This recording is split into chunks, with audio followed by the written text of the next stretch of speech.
in the name of Allah. We will, God willing, talk about how to produce electrical energy from wind turbines, windmills, or from wind energy in general. And we will learn together about the main components of the wind turbine.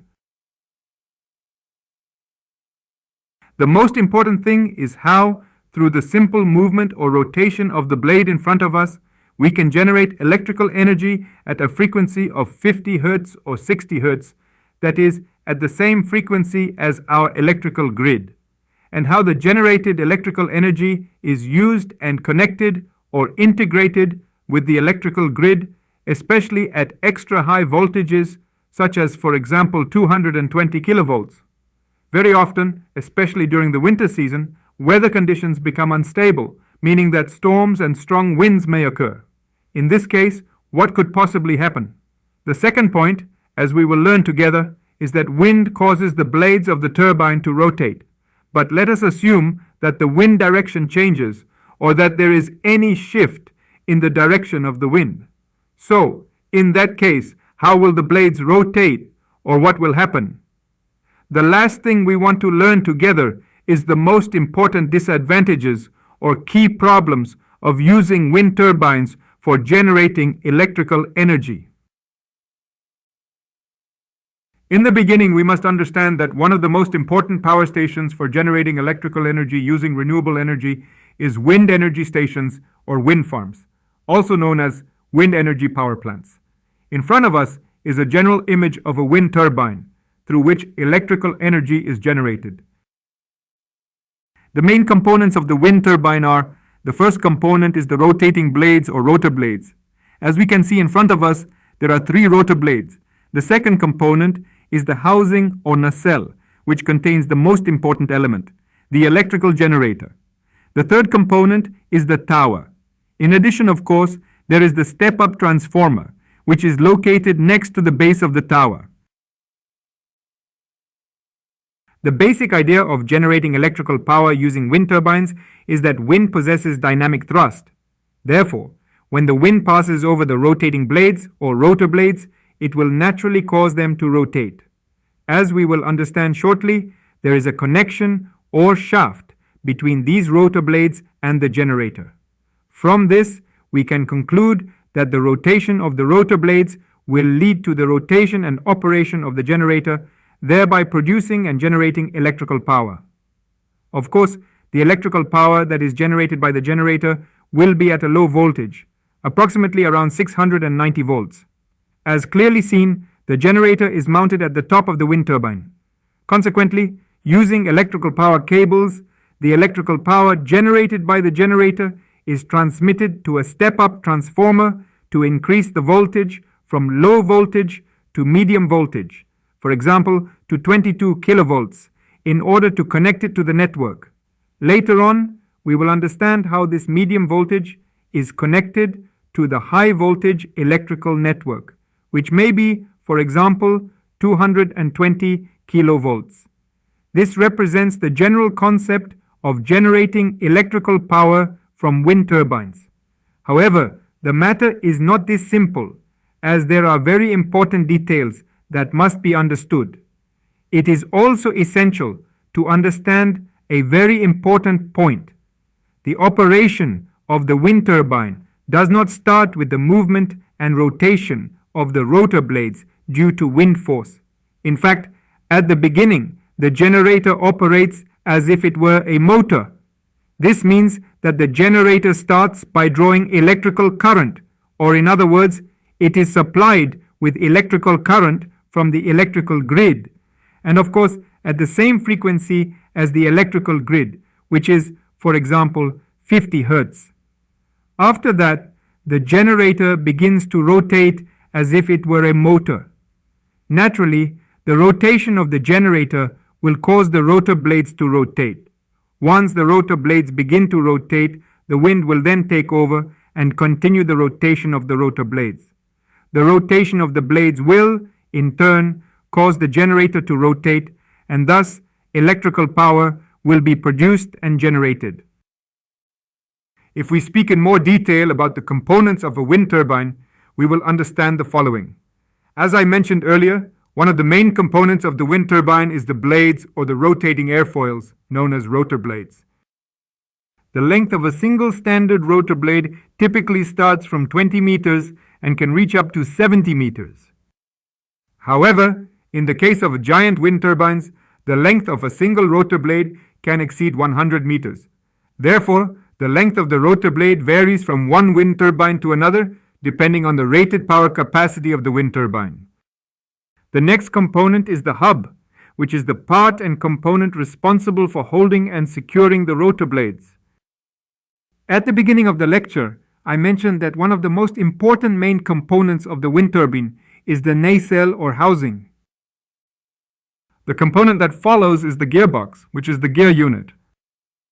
As we can see, the gearbox connects two types of rotating shafts, the main shaft or low-speed shaft and the high-speed shaft. As the name suggests, the low-speed shaft is connected to the rotor blades, which naturally rotate at a low speed. From this, we can understand that the primary function of the gearbox is to convert the low speed, which is the speed of the rotor blades, into a high speed through the high-speed shaft. This high speed is, of course, required for the operation and functioning of the generator.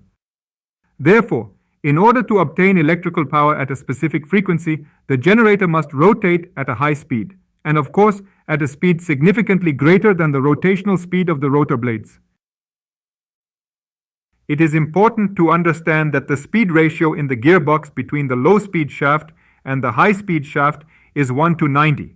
This means that the rotational speed of the rotor blades is approximately between 10 to 20 revolutions per minute, 10 to 20 RPM. However, through the gearbox, we can achieve a speed for the high-speed shaft and consequently for the generator, ranging from 1000 to 1500 revolutions per minute, RPM. Everyone knows that the basic equation for getting a specific frequency from the generator is frequency equals the number of poles multiplied by the synchronous speed divided by 120.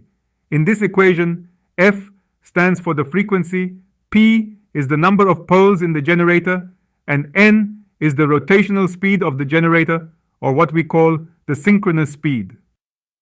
Therefore, if the number of poles of the generator is 6 poles, this means that in order to obtain a frequency of 50 Hz, the generator must rotate at a speed of 1000 revolutions per minute, RPM. Accordingly, the frequency equals the number of poles, which is 6, multiplied by 1000 revolutions per minute, divided by 120, which results in 50 Hz. However, if the number of poles of the generator is 4 poles, this means that in order to obtain a frequency of 50 Hz, the synchronous generator must rotate at a synchronous speed of 1500 revolutions per minute, RPM. Therefore, the frequency equals the number of poles, which is 4, multiplied by 1500 revolutions per minute, RPM, divided by 120, which results in 50 Hz. Therefore, we understand from this that by selecting the appropriate number of poles for the synchronous generator and adjusting the synchronous speed of the generator, we can achieve the required network frequency, whether it is 50 Hz or 60 Hz, using the same principle. Of course, the power capacity of the synchronous generator can start from 1 megawatt and can reach or even exceed 7 megawatts, depending on the type and size of the wind turbine. One of the most important components of the wind turbine is the wind sensor, also known as the wind vane and anemometer, which includes both the wind speed measuring device and the wind direction sensor. It is extremely important to accurately determine the wind speed in meters per second, as well as the wind direction. We will soon understand why knowing both the wind speed and wind direction is critically important. We see another form of the wind speed measuring device and the wind direction sensor. Next is the yaw system, which is the orientation system. The yaw system is the point of connection between the nacelle and the top of the tower. Of course, we all know that the wind direction often changes from one direction to another. Therefore, if the nacelle remains fixed in a certain direction, this means that the rotor blades will also be fixed. As a result, any change in wind direction would either prevent the rotor blades from rotating or reduce their rotational speed. Consequently, in order to extract the maximum possible amount of wind energy and thus achieve the highest possible electrical energy production, we find the presence of the yaw system. The function of this system is to orient the wind turbine or the nacelle in the direction of the wind. It is important to know that the yaw system receives commands or signals through the wind direction sensor, known as the wind sensor. Therefore, whenever the wind direction changes, we will naturally observe that the wind direction sensor or wind sensor sends a signal to the yaw system to rotate. As a result, the nacelle will rotate, and of course, the most important part, the rotor blades, will rotate along with it. All of this, of course, is achieved through the use of servo motors and control panels.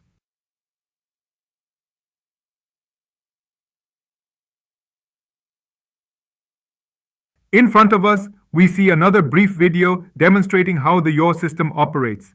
Its role is to continuously ensure that the rotor blades remain aligned with the wind direction.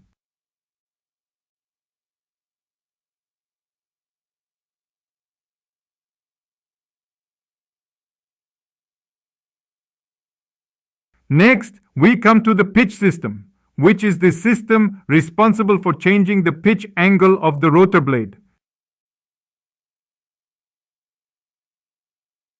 Of course, through the control panel and the wind sensor or anemometer, along with the pitch system, we are able to change the pitch angle of the rotor blade, which is referred to as the angle of attack.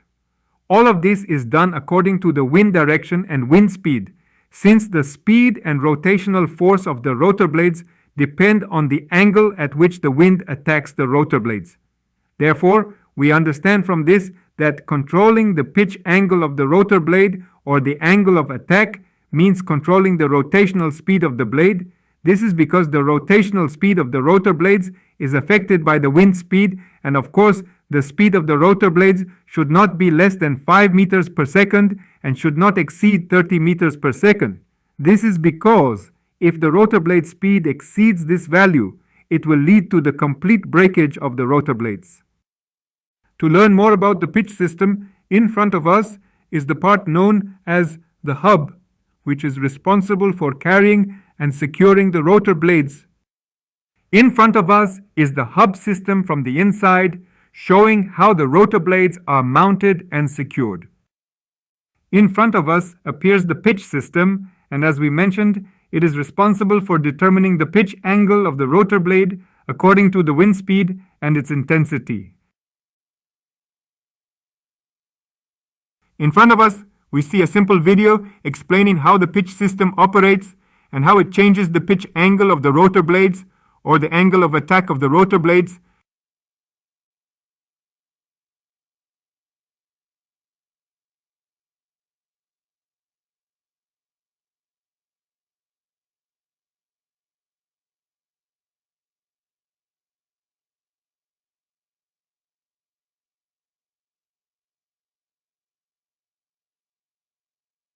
We now move on to discussing the brake system. As I mentioned earlier, the wind speed should not exceed 30 meters per second. We emphasize once again that if the wind speed exceeds this value, it will certainly result in damage or breakage of the rotor blades.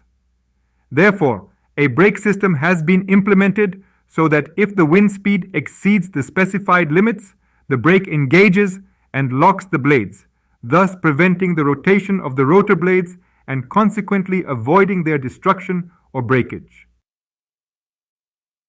As for the height of the tower, it is usually between 40 to 60 meters, and of course, this depends on the type and capacity of the wind turbine. This means that we may find towers with a height of around 140 meters, and this is typically associated with wind turbines that have a capacity greater than 5 megawatts. In front of us is a composite image showing all the components and parts of the wind turbine. Another general image of the wind turbine from the outside. Another image of the generator and the gearbox. A clearer image of the gearbox. We can see the structure and internal system of the generator. We can also see a general image of the gearbox. We can see the shape of the gears or the internal system of the gearbox. Of course, there are two types of wind farms. The first type is the wind farm that is constructed on land or onshore, and this type is called onshore wind farms. But the second type is the wind farm that is constructed in water, and this type is called offshore wind farms. As I mentioned before, the amount of electrical energy generated by a wind turbine depends on the wind speed. Therefore, the most important advantage of offshore wind farms is that wind speed over water is greater than wind speed on land or onshore. And as I mentioned, the amount of electrical energy produced is proportional to the cube of the wind speed. Accordingly, we can understand from this that for the same number and specifications of wind turbines, the electrical energy generated by offshore wind farms is greater than the electrical energy generated by onshore wind farms. We see another image of offshore wind farms. It is very important to understand that the amount of electrical energy generated by wind turbines depends on the rotor blade's diameter of rotation, wind speed, and tower height. This means that the electrical energy or the generated electrical power measured in watts is directly proportional to the swept area of the rotor blades in square meters, and also directly proportional to the cube of the wind speed in meters per second. In addition, the tower height is very important because wind speed increases as the height of the tower above the ground increases. And of course, each individual wind turbine generates a specific amount of electrical energy. Therefore, the greater the number and quantity of wind turbines within the wind farm, the greater the amount of electrical energy generated by the wind farm power stations and integrated or connected to the electrical grid. Next, we will talk about the final point, which is how the electrical energy generated by the wind turbines is used and how it is integrated or connected to the electrical grid, especially at extra high voltage levels such as 220 kilovolts.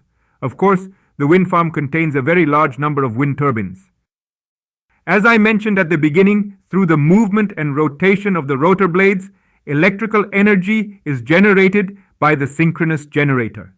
Naturally, a specific amount of electrical power is generated depending on the type and rating of the synchronous generator, and this is generated at a low voltage, approximately a low voltage of 690 volts. Using electrical power cables, the generated electrical power is transmitted and fed into a step-up transformer to raise the voltage from the low voltage of 690 volts to a medium voltage level, for example, 22 kilovolts. Of course, each wind turbine within the wind farm follows the same concept.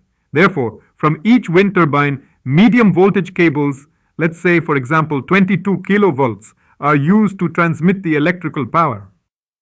And each specific number of wind turbines or each group of medium voltage cables is connected to a medium voltage switchgear. As a result, we have a certain number of medium voltage switchgear units. Of course, each medium voltage switchgear has a main medium voltage cable coming out of it. The main medium voltage cables coming from the medium voltage switchgear units serve as incoming feeders or medium voltage cables, and they are connected to a main distribution board or a main medium voltage switchgear inside the substation. After that, we can obtain main medium voltage cables or outgoing medium voltage feeders, and these represent the total or the sum of all the medium voltage cables of the wind farm. Therefore, the outgoing feeders carry the total electrical energy that has been generated by the wind farm, but at a medium voltage level of approximately 22 kilovolts.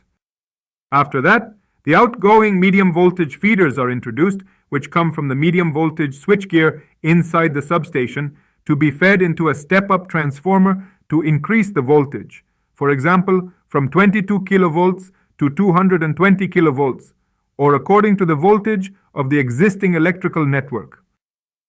After that, the output voltage from the transformer, which is 220 kilovolts, is introduced and connected to the electrical network. Therefore, It is important to consider the total electrical power in the wind farm or the total electrical power output from the synchronous generators in megawatts and the size and capacity of the step-up transformer. For example, a step-up transformer could have a capacity of 125 megavolt amperes, 175 megavolt amperes, or a higher value, depending on the total power output of the wind turbines within the wind farm. The last point is that one of the biggest problems with wind farms or wind power stations is the issue of noise. The operation and rotation of the blades or the operation of the wind turbines generate disturbing noise. Therefore, we often receive many complaints from people or farmers who live or work near wind farms. Thank you for your attention. See you in the next lecture.